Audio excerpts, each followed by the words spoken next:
Selamat pagi untuk kita semua.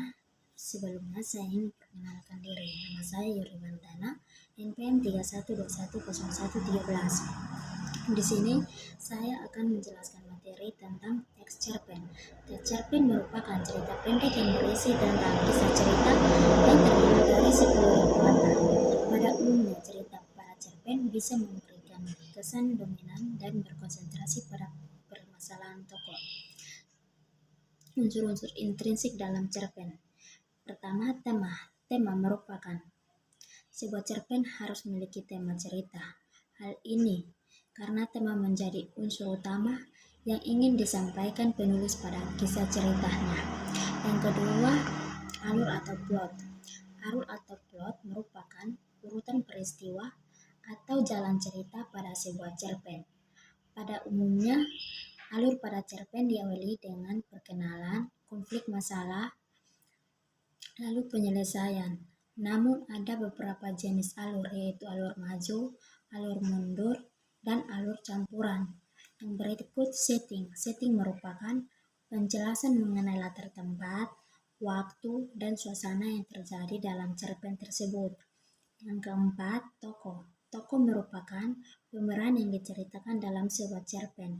Tokoh terdiri pemeran utama dan pemeran pendukung. Yang kelima, watak.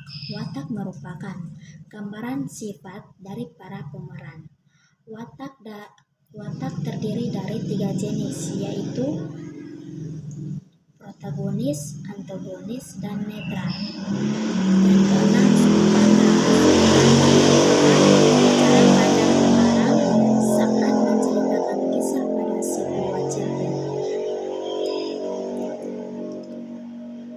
cerpen dibagi menjadi 2 bentuk, yaitu sudut pandang orang pertama dan sudut pandang orang kedua.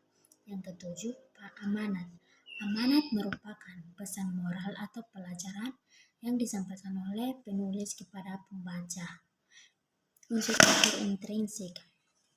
Unsur-unsur intrinsik yang pertama, terdapat latar belakang dari pengarang.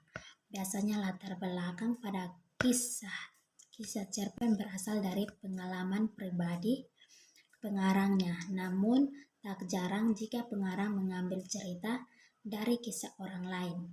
Yang kedua, terdapat latar belakang dari masyarakat. Latar belakang dari masyarakat ini akan membantu berlangsungnya jalan cerita, biasanya juga mempengaruhi isi ceritanya juga.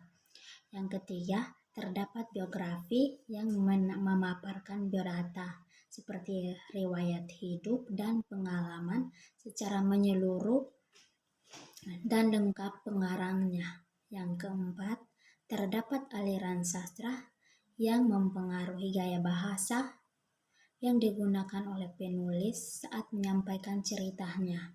Yang kelima, terdapat kondisi psikologis berupa keadaan senang, sedih, suka, dan duka yang mempengaruhi penulis saat membuat sebuah cerita pendek. Sekian dan terima kasih.